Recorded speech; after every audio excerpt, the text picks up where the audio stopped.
वालेकुम। मैं फ़ातिमा 16 साल की हूँ और जेल में रहती हूँ। मेरा मतलब कश्मीर में रहती हूँ। बहुत खूबसूरत जगह है ये, जैसे कि आप कहते हैं इसे जन्नत। यहाँ सुंदर पहाड़ हैं, नहरें हैं, बॉम्ब्स हैं, बुलेट्स हैं, आतंकवादी भी हैं और बहुत सारी पुलिस भी है।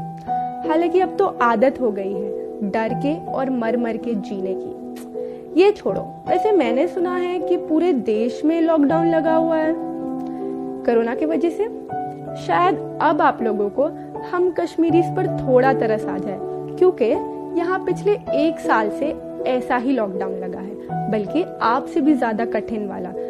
यहाँ सेक्शन 144 के साथ यहाँ जब कोई बाहर जाता है ना, तो ये डर रहता है कि वो वापस आएगा कि नहीं। आप लोग के पास तो इंटरनेट है, वाईफाई है एंटरटेनमेंट के लिए, लेकिन हमारे पास वो भी नहीं है, क्योंकि यहाँ लॉकडाउन के साथ साथ कम्युनिकेशन ब्लैकआउट भी कर दिया जाता है। हमें घर में बंद रहना पड़ता है, लेकिन यहाँ लाइव एक्शन सीन देखने मिलते हैं। यहाँ आफ्पा ये कोई स्पा नेम नहीं है, ये आर्म्ड फोर्सेस है जिसके पास स्पेशल पावर्स है। ये एक ऐसी पुलिस फोर्स है जो बिना किसी वारंट के किसी के भी घर में घुस सकती है, किसी को भी कभी भी मार सकती है, और उनसे कोई सवाल नहीं करता है, क्योंकि उनको स्पेशल पावर्स मिली है। यहाँ पर शांति बनाए रखने के लिए उस दिन हमारे घर के सामने एक बॉम्ब आकर गिरा, पर फटा नहीं, फुस्सी बॉम्ब था। डिमोनेटाइजेशन और 370 हटाने के आइडिया के तरह। पता है, जब 2019 में 370 हटाया गया था, तब 6000 से ज्यादा लोगों को जेल में डाल दिया गया, और आपको विश्वास नहीं होगा, उसमें से 145 बच्चे भी हैं। बच्चों को भी जेल में डाल दिया।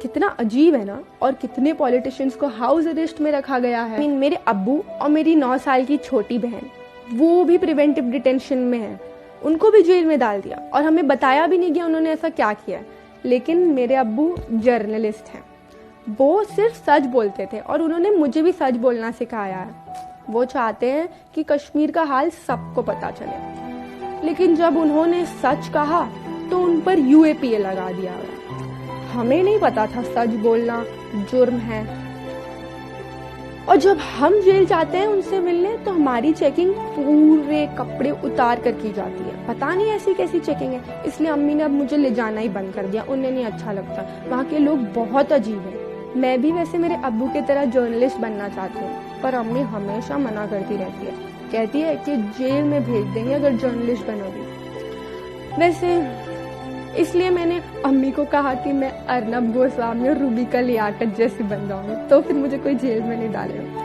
अम्मी हंस दी है। मेरा एक छोटा भाई भी था, वो अल्लाह के पास है। उसका मर्डर ये 370 हटाने के आइडिया के वजह से हुआ है।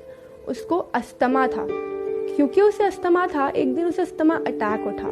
बाहर कर्फ्यू था और ना कोई गाड़ी थी ले जाने के लिए, और अब्बू भी नहीं थे कि वो फटफट उसे लेकर चले जाते, और कम्युनिकेशन ब्लैकआउट। तो हमने डॉक्टर को भी कॉल करने ट्राई किया, पर फोन लगा ही नहीं, और इसलिए वो नहीं बच पाया। उसने जाते जाते एक बात कही थी मुझसे कि वो ऊपर जाके अल्लाह को सब बताएगा।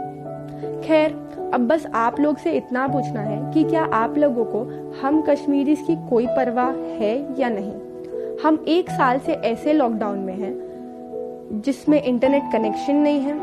गवर्नमेंट और लोग दोनों ने हमारे सवाल का जवाब अब तक नहीं दिया, और हमें ये नहीं पता कब तक ऐसी ही जिंदगी जीना पड़ेगा। यहाँ के लोगों के भी कुछ सपने हैं, जैसे हर इंसान के होते हैं। क्या हमारे फ्यूचर की आप लोगों को परवाह नहीं है?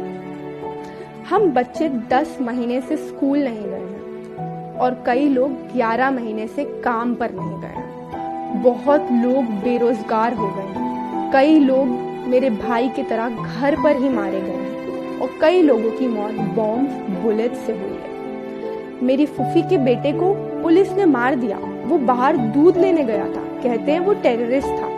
अब हमें नहीं पता वो उसने क्या किया है। मेरे एक दोस्त के नाना जी अपने छोटे नाती के साथ बाहर गए थे, उनको भी किसी ने मार दिया और उनके नाती को छोड़ दिया। हमने सुना उनकी फोटो बहुत वायरल हुई, पर फिर भी किसी को ज्यादा फर्क नहीं पड़ा।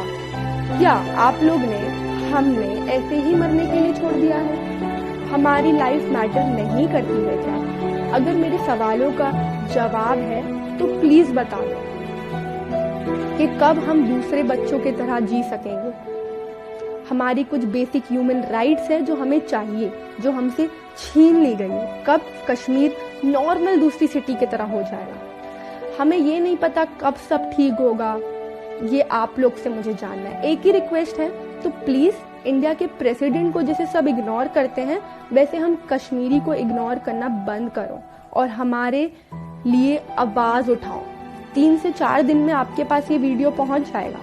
मेरी अम्मी की बहन लखनऊ जाने वाली है, तब वो उसे वहां जाके अपलोड करेंगी, क्योंकि यहाँ तो 2G नेट है। अभी अभी वो भी आया है, वो भी इतना बेकार चल रहा है, आप सोच भी नहीं सकते हो। तो तब तक के लिए भूलना मत please, Kashmir lives matter. Allah Hafiz.